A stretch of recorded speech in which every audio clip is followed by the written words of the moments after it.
Hello, I'm Janice Rosinski, Director of the DEA Museum in Arlington, Virginia.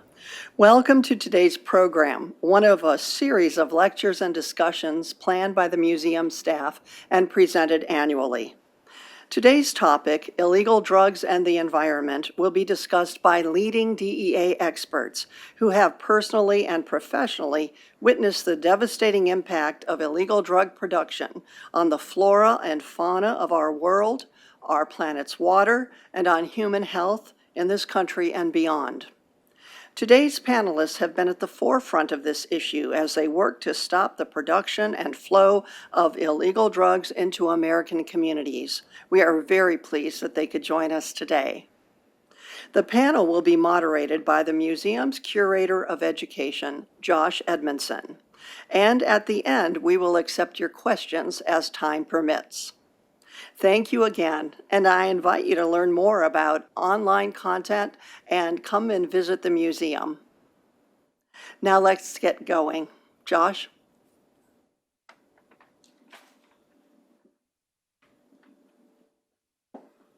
Thank you, Jan. If you haven't already, please silence your cell phones at this time. Our panel discussion will be followed by a short audience Q&A session. Today's program is about an important and rarely discussed byproduct of illegal drug production, environmental pollution and degradation. For our audience joining us online, be sure to add questions into the chat if you're watching on YouTube, or email us at deamuseum@dea.gov if you're following on our museum's website. The public is largely unaware that illegal drug production often devastates the environment. The cultivation of plants that are the source of illegal drugs frequently results in deforestation, permanent soil damage, flooding, and toxic chemical pollution. Clandestine laboratories that manufacture synthetic drugs are notorious for dumping corrosive, flammable, and deadly chemicals down drains and wells, into pits, and into waterways. Coca farms rely on cutting swaths of rainforest to produce cocaine.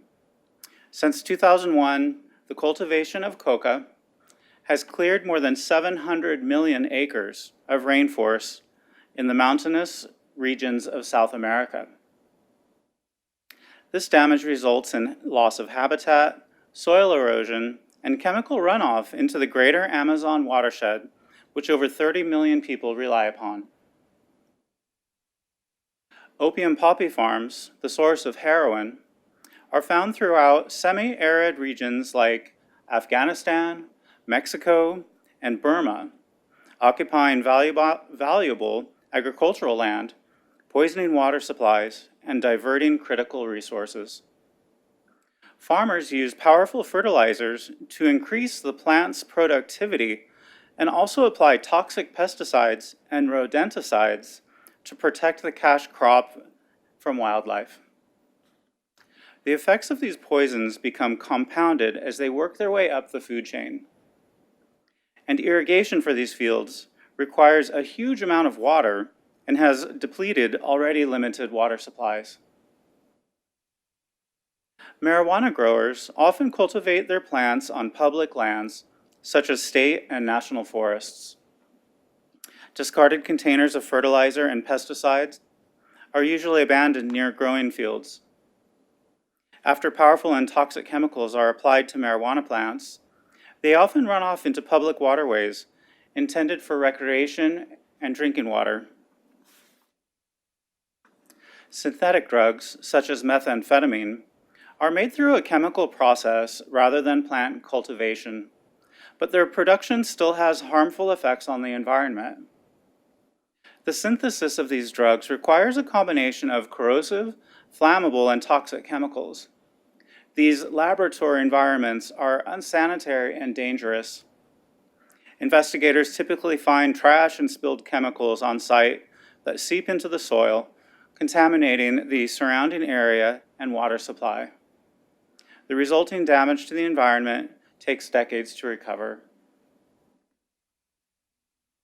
Joining us today are three of DEA's top experts on the subject: Assistant Special Agent in Charge, Special Operations Division, Patrick Kelly, and Senior Research Chemists, Special Testing and Research Laboratory, Sini Paniker and Joe Bozenko.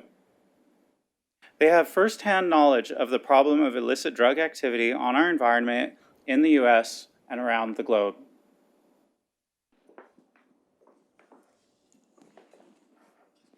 Thank you so much for taking the time to be here today.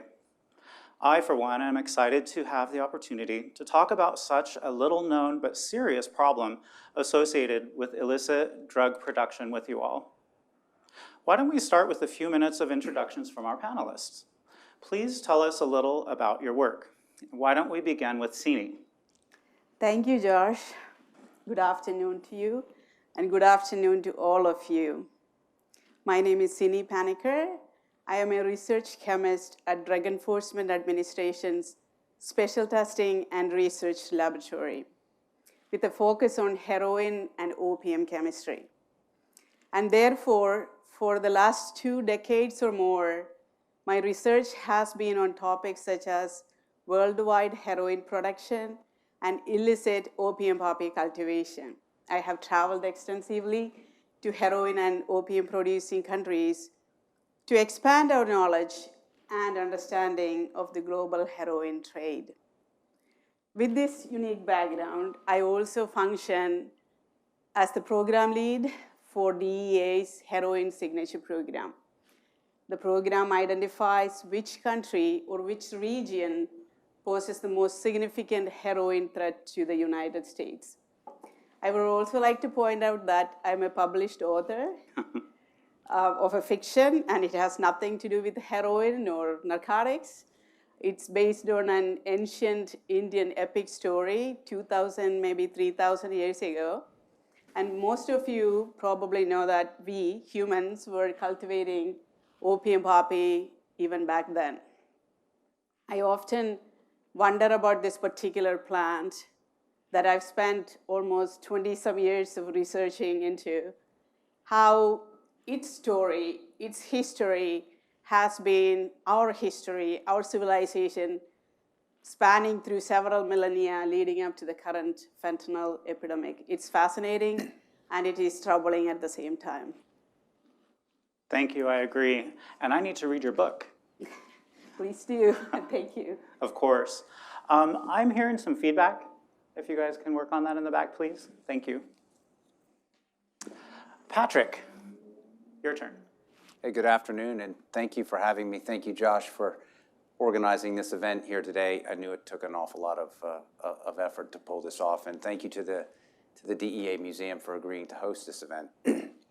I hired on with DEA in March of 1999, came to DEA from the Marine Corps, completed my basic agent training in Quantico, Virginia, and at the culmination of that training, the Academy asked me where I wanted to go. I said, anywhere on the East Coast is absolutely fine. And they said, well, congratulations, you're on your way to San Francisco.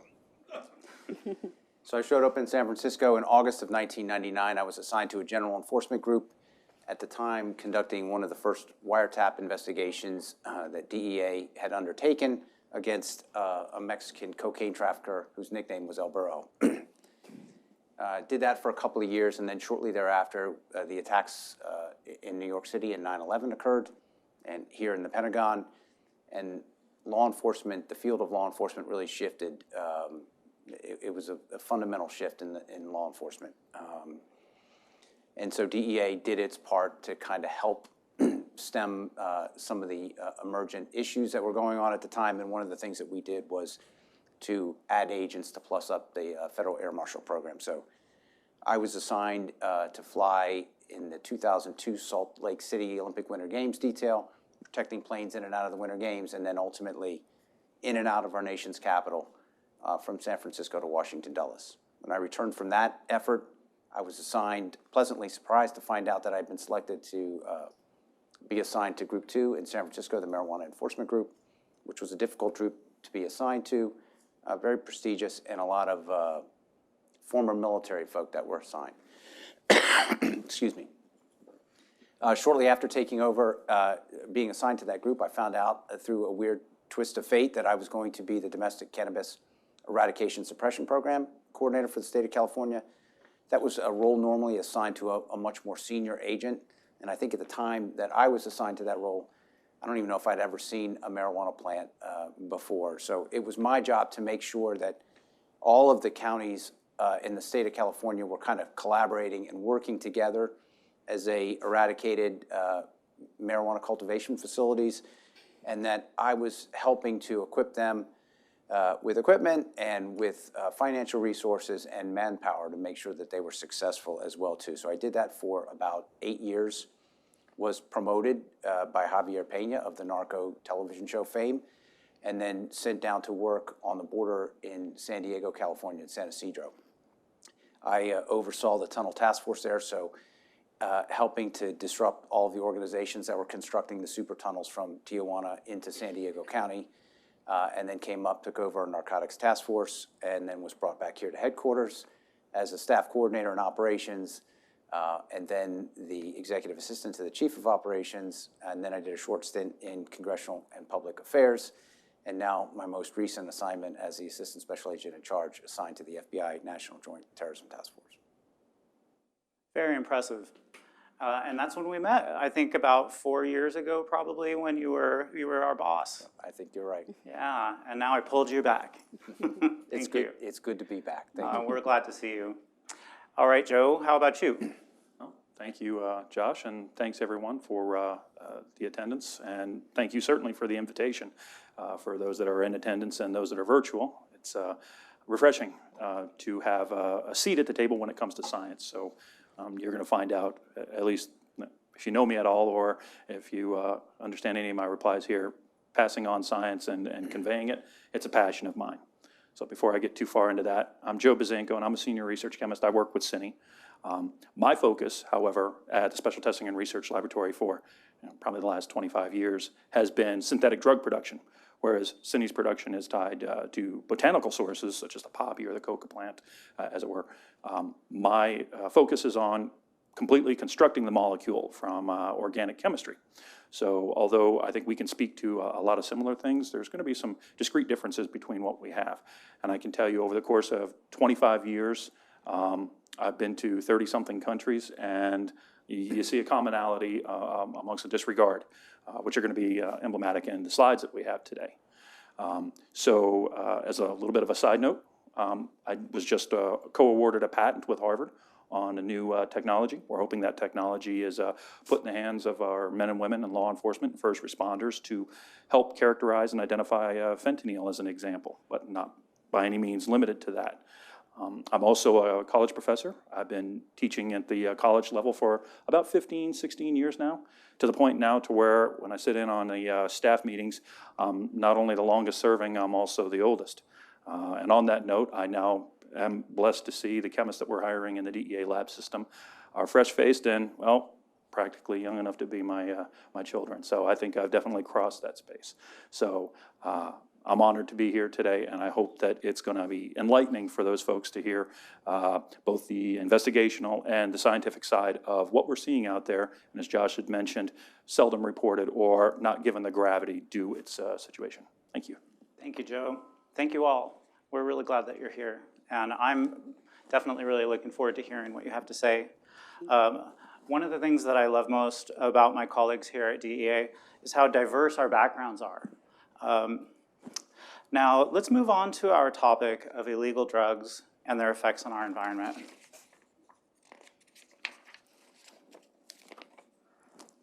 Joe, Sini, you're our forensic chemists. I'll ask you to tell us about your experiences in investigating clandestine labs around the world. You both sent us some photos we have displayed here on the screen. Please tell us about the plastic and chemical waste that you have seen, or why you sent us these photos in particular. Sini, why don't you start? Sure. Before I answer the questions on the chemical and plastic waste, let me take a minute to speak generally on these clandestine processing sites. The information I am presenting today is not only from my own observations, but it's also coming from fellow chemists agents, and analysts. Our investigations into these concealed clandestine processing sites have taught us so much. The public may have an inaccurate perception that the drugs they abuse are produced or manufactured somewhat precisely, somewhat safely, in a clean, hygienic environment.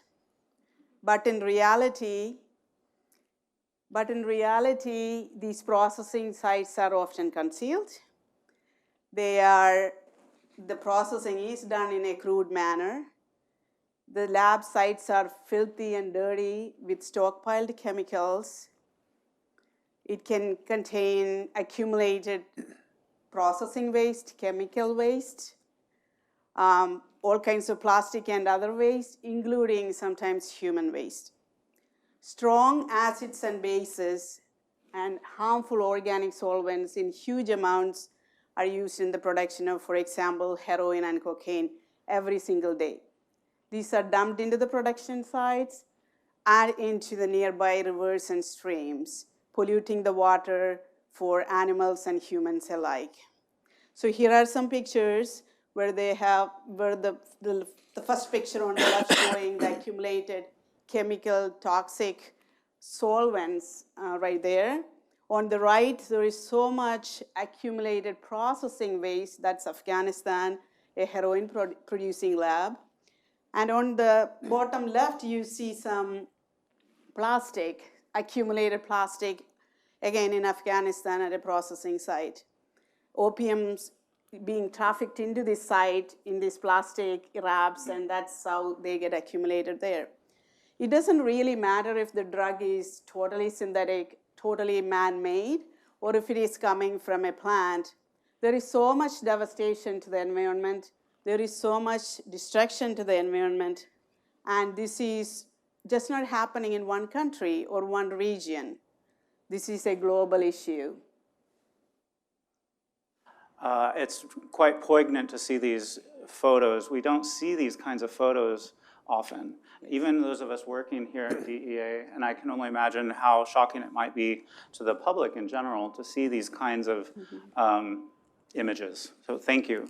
Sure. All right, Joe, let's move on to you. Well, I will say this, as I like to caveat it, as Cindy has said, that the perception is that the consumption of drugs is merely the cost of what it took to procure it or purchase it. But there's an environmental cost. And I will say that I feel like I can make somewhat of an assessment when we discuss this, because part of my teaching duties is I teach environmental chemistry. So when I go out there under the title of forensic chemist, but there's also an adjunct professor side that looks at this and assesses this. So with these clandestine laboratories, there's very much a cost environmentally, and it's the cost that extends to the humans. It extends to the local flora.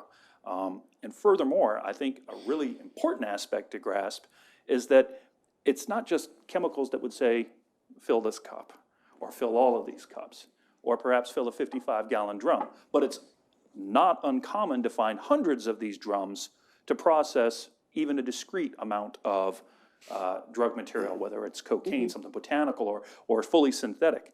So the sheer volume of these chemicals, I think, is something that is important to grasp.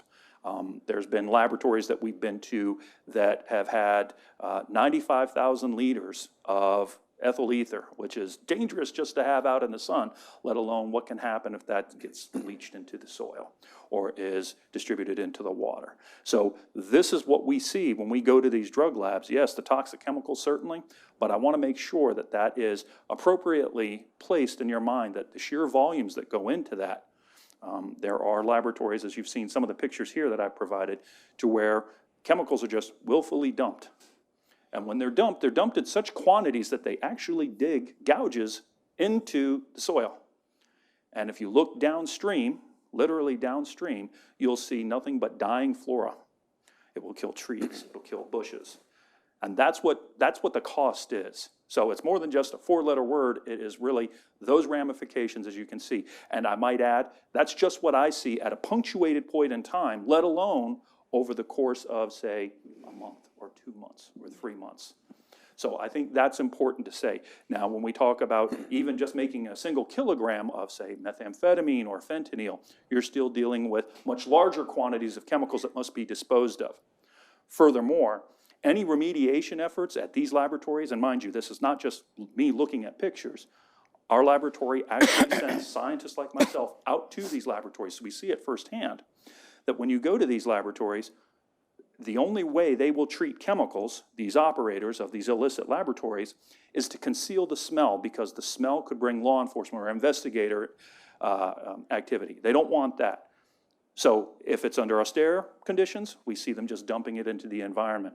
If it's in a crowded location, such as in a business park or, say, in a rental property, they will make some token efforts to dump it. And a lot of times that involves dumping it into the sewage, which obviously has its own issues. So these are some of the things that I've seen firsthand going to these laboratories. You can see in the upper right-hand corner the volume being attested to. All right, that particular laboratory had more than a ton of methamphetamine just discarded, let alone the chemicals it took to manufacture a ton of methamphetamine. Here on the left, that is burning solvents in West Africa. And then down on the bottom, you see the discarded containers that are just willfully thrown out there, clearly just after it had rained. So chemicals will seep into that. They will get into the soil, and it's not before too long they will get into the water table and affect a lot more than just a local environment. Thank you, Joe. As we've been putting this program together, I've been amazed by the blatant disregard of drug traffickers, or that drug traffickers have for the environment, so driven by greed and corruption that nothing else seems to matter. Yeah.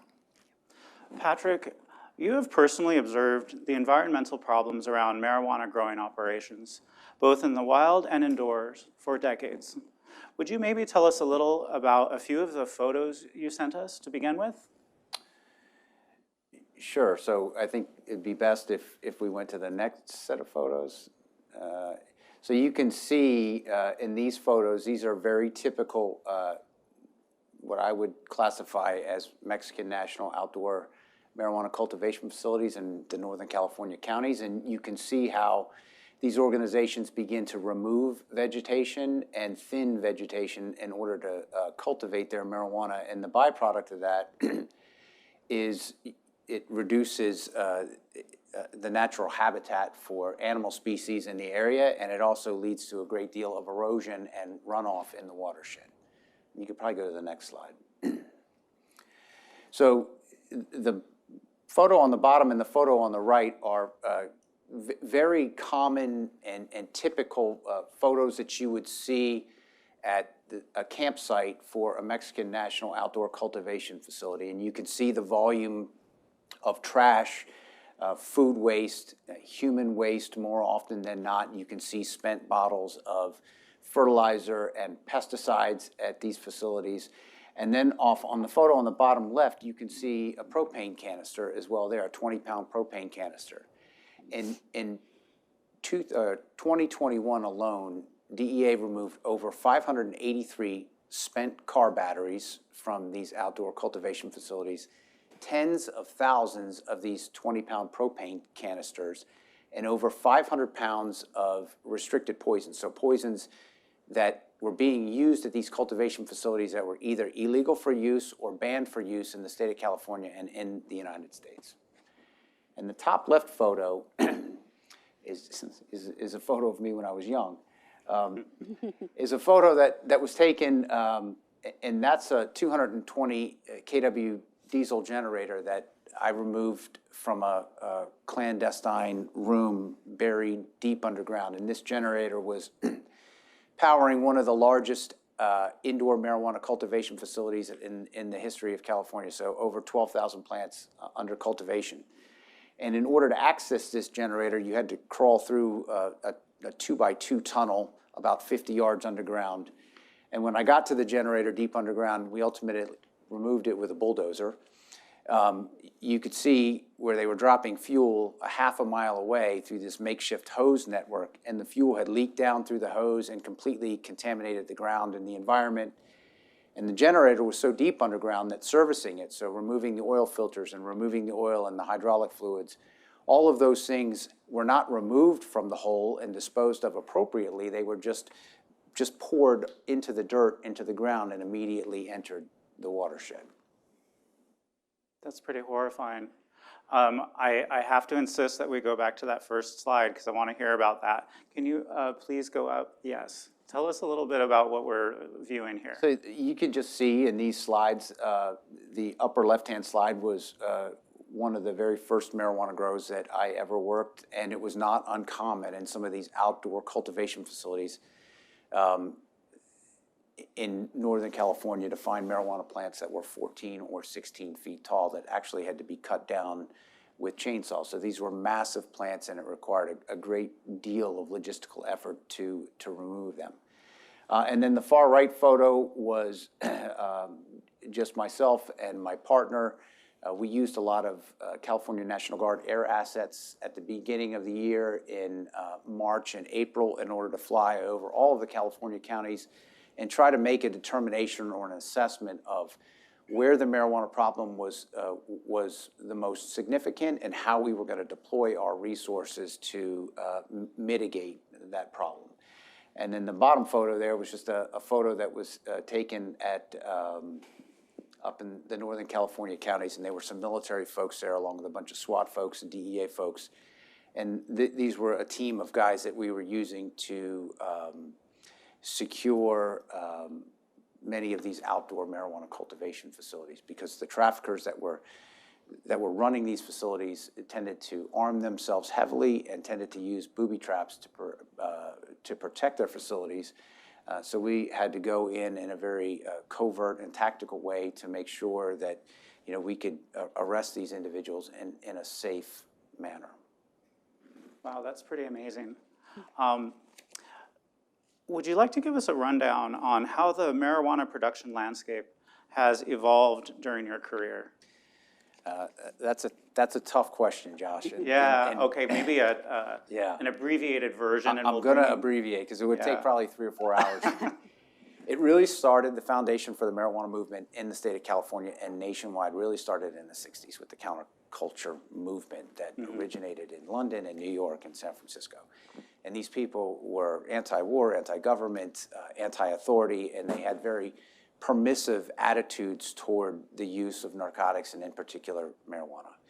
A lot of these folks settled in the city of San Francisco and then ultimately migrated up to some of the Northern California counties. And so there was always this underlying level of marijuana cultivation that was occurring and these very permissive attitudes towards marijuana cultivation. And then a couple of things happened that really changed the landscape over the next couple of decades. One, in the late 80s, the fishing and timber industry in Northern California collapsed, and so it left a great deal of folks in those Northern California counties either unemployed or underemployed. And then in 1991 in San Francisco, the city of San Francisco passed Prop P, which provided the framework to allow people with certain serious medical conditions to use medical marijuana. And the first cannabis club was opened up in downtown San Francisco. And it really sparked a need or a desire for cannabis and cannabis-related products to supply that particular facility. And so we started to see increases in the marijuana production in the Northern California counties. In 1995, 1996, Prop 215 in the state of California was proposed, and it was one of the first times that law enforcement officers were really kind of caught flat-footed with the marijuana movement. And I think that the prevailing mindset with law enforcement was that there was no way that Prop 215 was going to pass. It was ridiculous.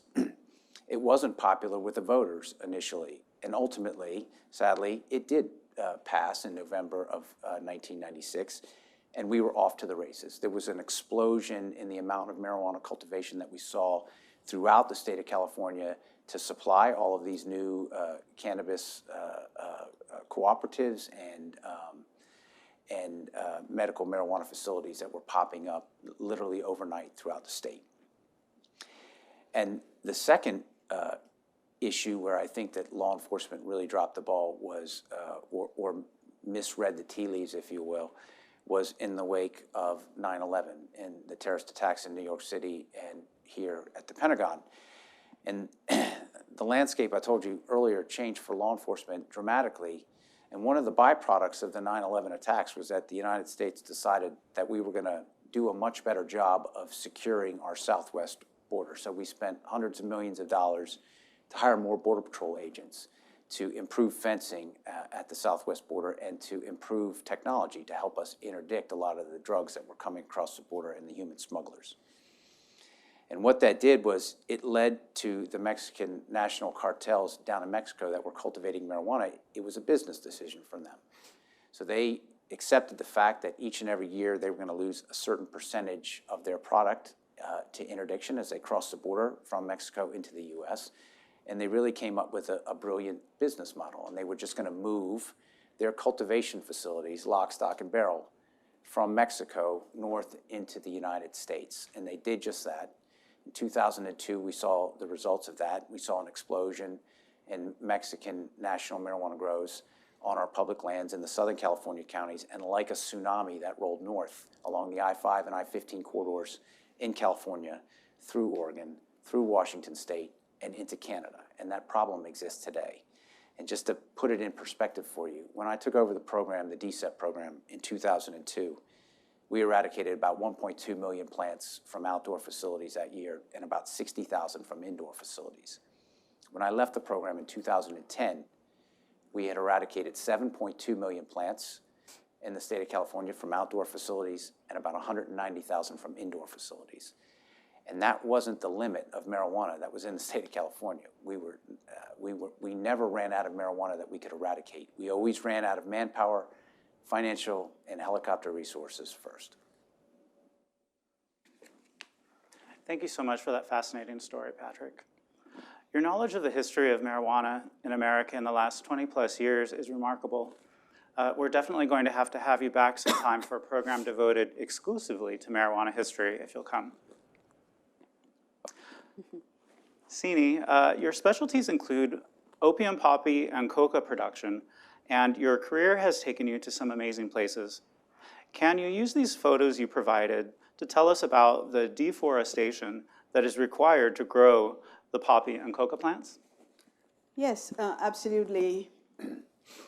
Just like what Patrick said earlier about outdoor cultivation of marijuana in Mexico, opium poppies are cultivated in countries like Mexico and Colombia in the mountain regions to harvest opium to produce heroin.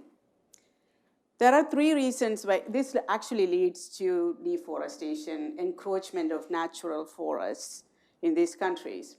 There are three reasons why poppy farmers choose to do this.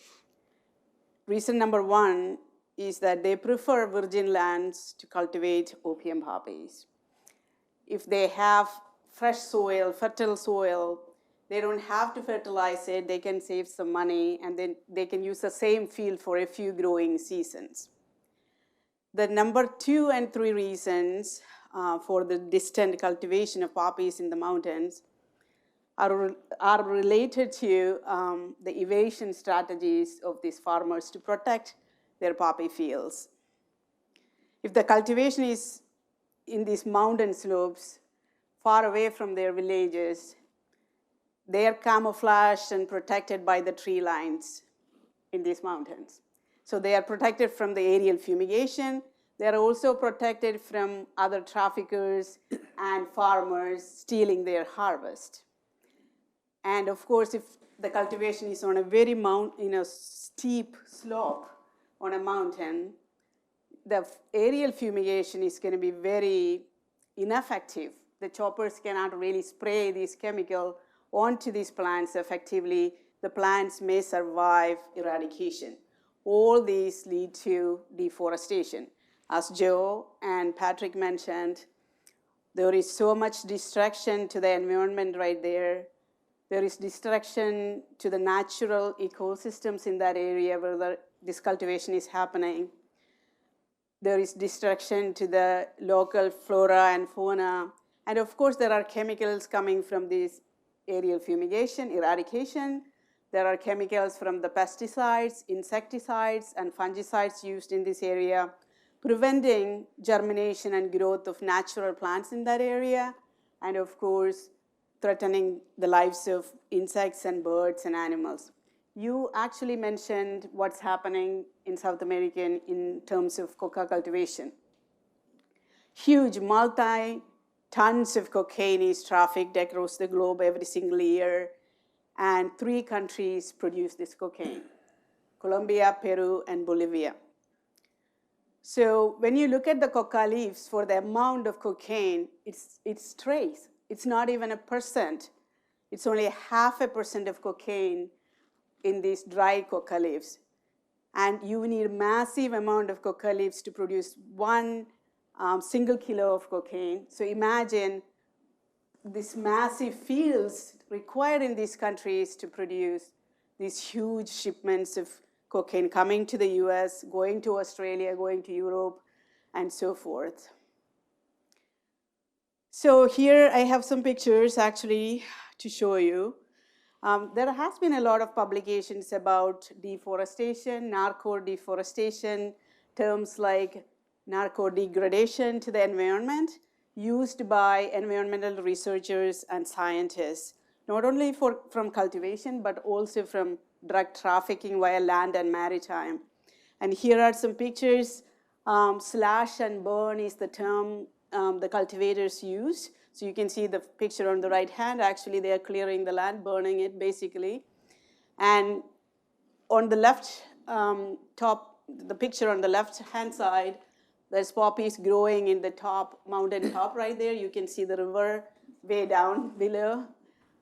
You can see how they were clearing the land there in the third picture, how steep that slope is. So there is no way helicopters can eradicate a plot on that particular field. So this is their cash crop. Both coca and poppy fields are, and these farmers will do anything to make a living, basically. I think you were telling me that the eradication helicopters try to fly sideways so that they can do that, which kind of blew my mind a little bit. Yes, I've seen them doing it, actually. Yeah. Yep. Thank you, Sini. It's heartbreaking to see the effects of illicit poppy and coca cultivation in some of the world's otherwise most pristine forests. Beautiful. The impact of illicit drug production on people and wildlife is a tragic but very important element to this story. Patrick, can you tell us about the rodenticides that are often used in outdoor marijuana cultivation and the ripple effect of these poisons on wildlife and the environment? Yeah, of course. I think when I talk about the effects of cultivation facilities on the environment, I really divide them into 2 buckets. One is the indoor facilities and the other is the outdoor facilities. And I talked a little bit earlier about the thinning and clear cutting of the natural vegetation. But there is also, specifically with these outdoor facilities, a tremendous amount of use of pesticides and rodenticides and fertilizers and insecticides that are used off-label, so used in quantities much greater than or in ways that are not recommended by the manufacturer. And many of these chemicals have been banned in the state of California and banned in the United States for decades, but they're commonplace in Mexico, and they're familiar to the trafficking organizations, and so they're brought up and used in these cultivation facilities in a number of different ways to protect their crop.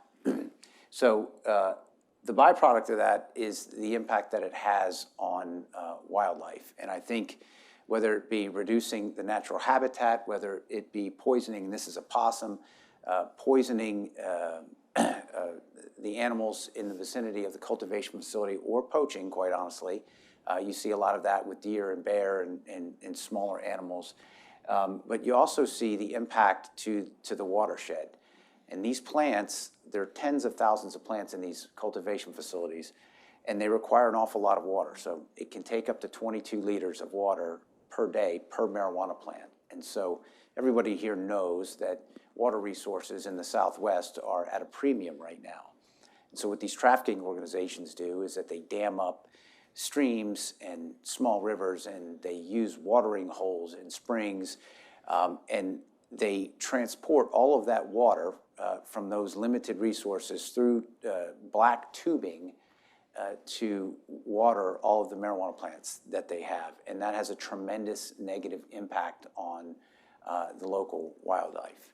And then I talked a little bit earlier with the picture of the generator about with the indoor cultivation facilities, you still see a lot of the pesticides and insecticides, but you also see the impact that these huge diesel generators have on the environment, the noise pollution, the air pollution, and just the impact that it has on the watershed too, with all of the fuel that's leaking out of these generators and the way that the traffickers will just take the oil and the byproducts from these generators when they service them, and they'll just dump them right onto the ground, and they end up in the water and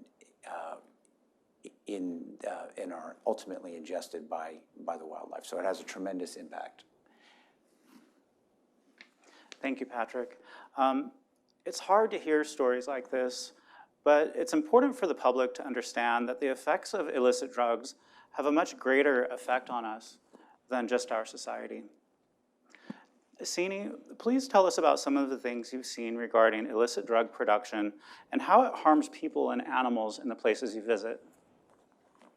So, as I mentioned earlier, strong toxic chemicals and huge volumes of organic solvents are used, for example, to produce heroin and cocaine. And these are used every single day by these processors.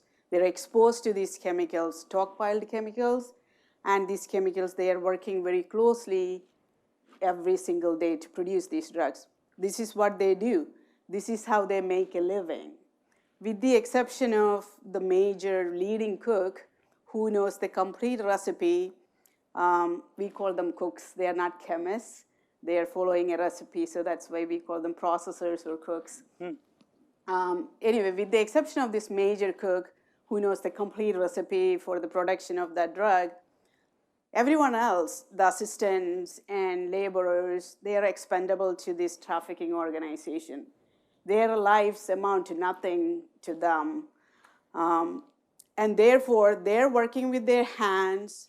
They're exposed to these fumes and chemicals coming, vapors coming from these chemicals.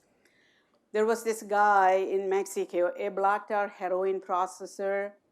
Black tar heroin is prominent in the western part of the United States and is produced in open pot cooking by treating morphine with a chemical known as acetic anhydride.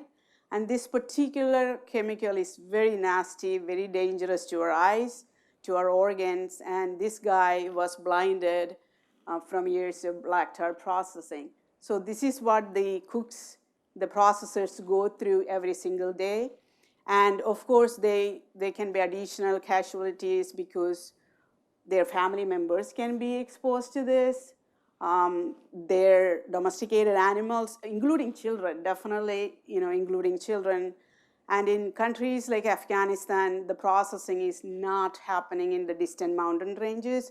It's usually happening in the villages where the poppy fields are. So they are very much in, these villagers, the people there are exposed to all these chemicals. Farm animals, domesticated animals. So the pictures actually here, you can see how involved these processors are, using their hands. And of course, they're dumping everything onto this runoffs is very common, as the picture on the left right there, dumping everything onto the soil like Joe and Patrick have been saying. And in the middle picture, that's cocaine processing, where the solvents are dumped into nearby water supply. That's Afghanistan on the right. They use donkeys to transport chemicals sometimes, and they can be exposed at the processing sites to all these chemicals and fumes. It's very, very tragic situation for people, processors, and animals, and to the environment. Yeah. Thank you, Sini.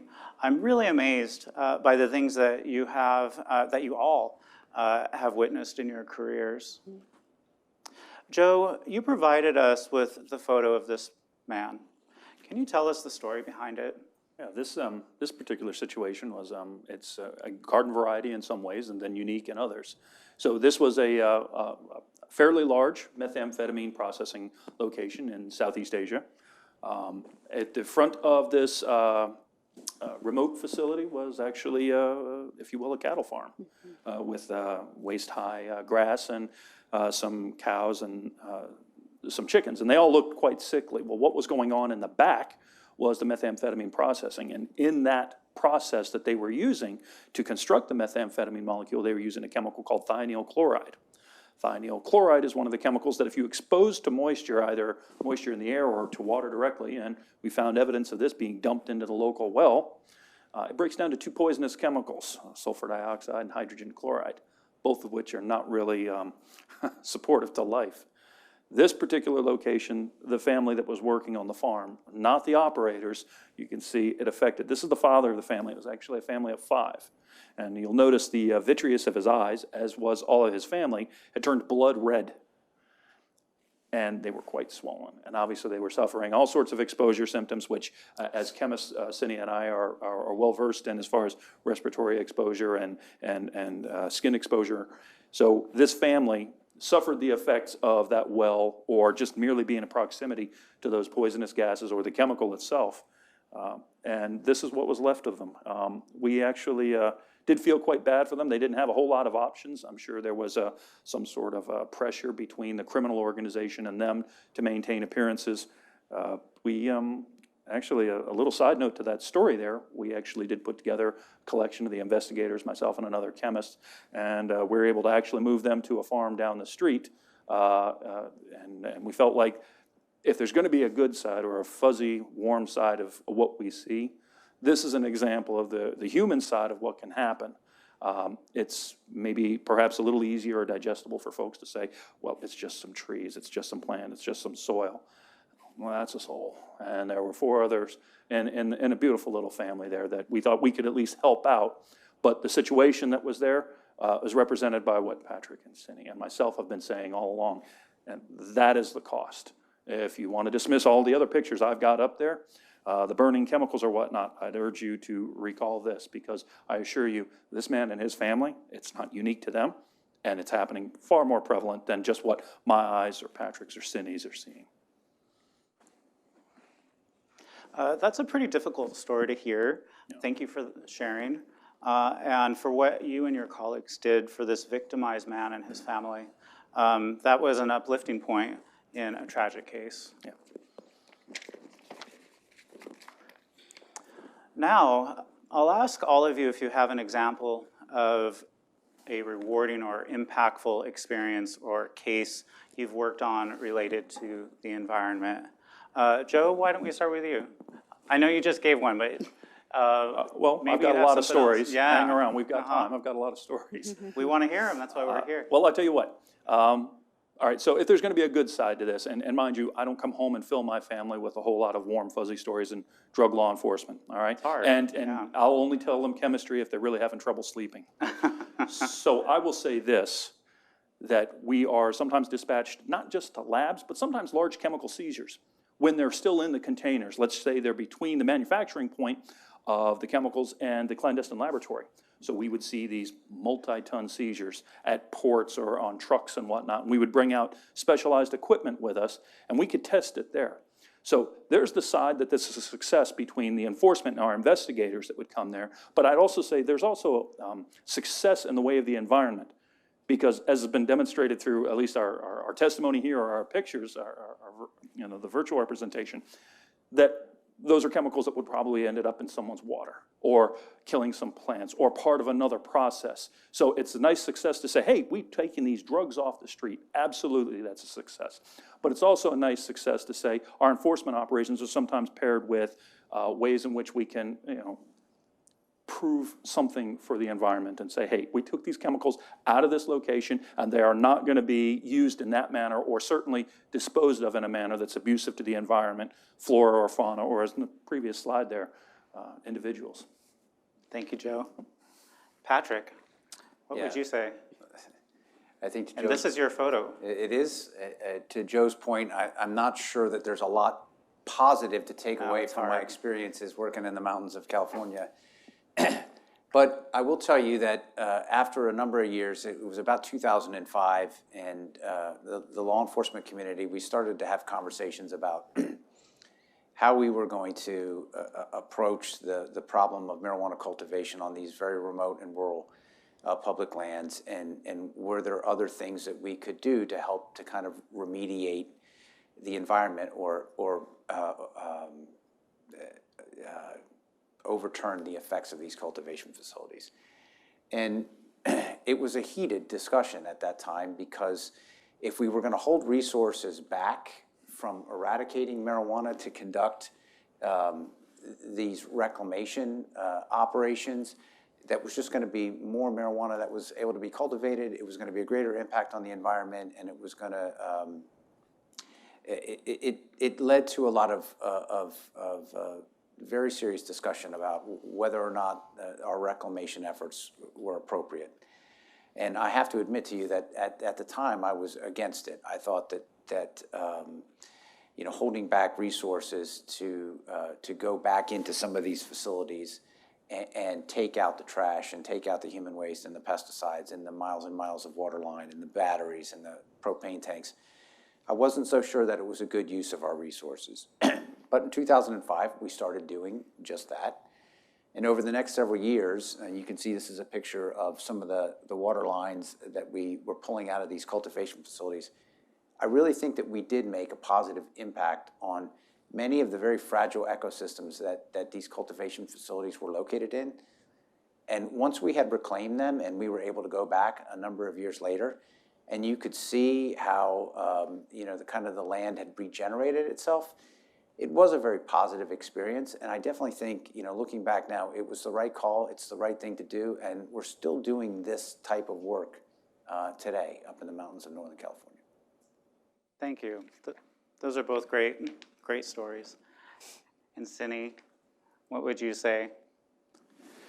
Unfortunately, I don't think I have a case experience that's been rewarding to me. In fact, I'm going to go in the opposite direction and discuss a troubling thought I still carry from a trip that I made several years ago. So I was in the province of Guerrero in Mexico, and I saw deep deforestation there. I was there to see the eradication efforts of the government of Mexico as a guest of the government of Mexico. I was in one helicopter, and 3 other helicopters were spraying this chemical known as paraquat onto these poppy plants on these very steep mountain slopes. I would say probably 4,000, 5,000, 6,000 feet above sea level. I was stunned to see how far and distant these farmers would go to plant poppies. I was stunned to see how dangerous these eradication efforts were for these pilots to actually do the job they're hired to do. But I also remember something very profound from that trip: the beauty, the pristine, lush green mountains that's a part of the southern mountain ranges in Mexico. So gorgeous and so beautiful, and I couldn't take my eyes off. I am trying to take pictures. The doors of this helicopter were open, and I'm trying to take pictures of the poppy fields and the eradication, but I was consumed by the surrounding beauty. And I also turned melancholic, because I was thinking, what would 100 years of poppy cultivation do to these mountains and to the environment? I'm saying this to remind me and all of us that we have a lot more work to do. So thank you, and thank you for giving this platform for us to talk about illegal drug production and the impact to our environment everywhere, basically. Yeah. Thank you, Sini. That's very powerful. Everything that you've all said has been so powerful, and it's such an important discussion that I frankly can't understand why we don't hear about it, really, Yes. very much. I don't have recollections of this conversation. This concludes our panel discussion. Sini, Patrick, and Joe, thank you for sharing this important information with us. It's now time for our audience Q&A. We have staff with wireless microphones to pass to audience members who would like to ask a question. We also have staff who are monitoring our museum email and YouTube chat box for questions. Anyone?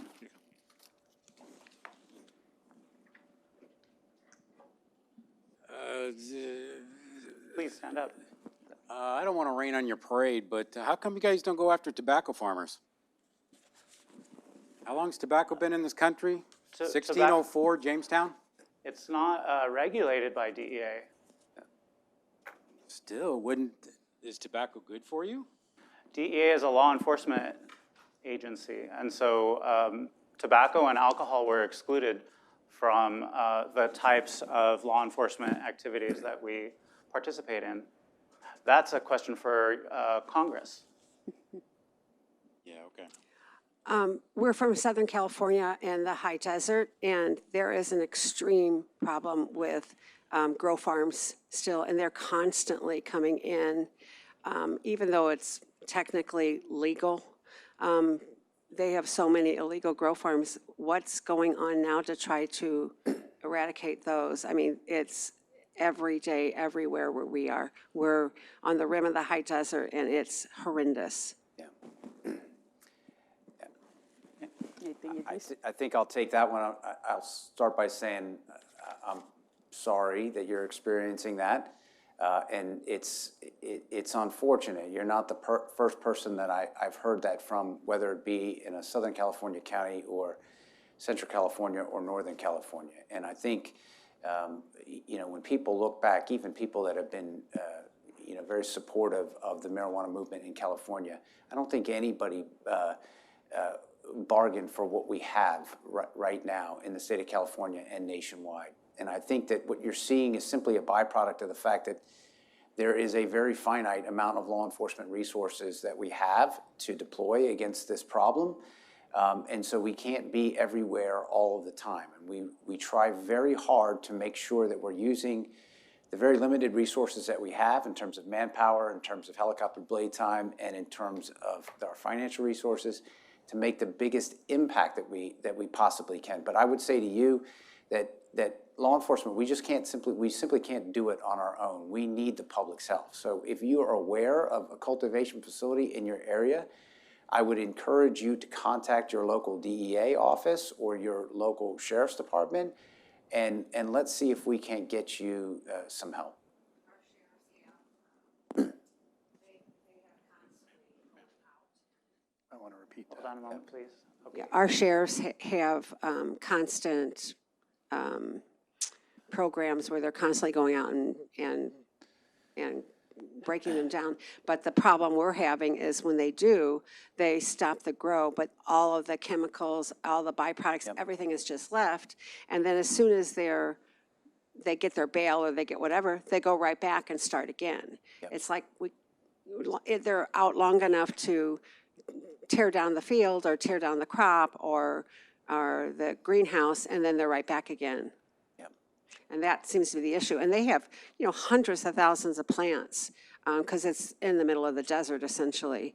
And it's just not, and the water problem is what I'm looking at, and we're in private water companies and all that type of thing out there. So it's just San Bernardino County. So it's, the largest county there is, unfortunately. So it's really bad. Yeah, we understand. Thank you for your comment.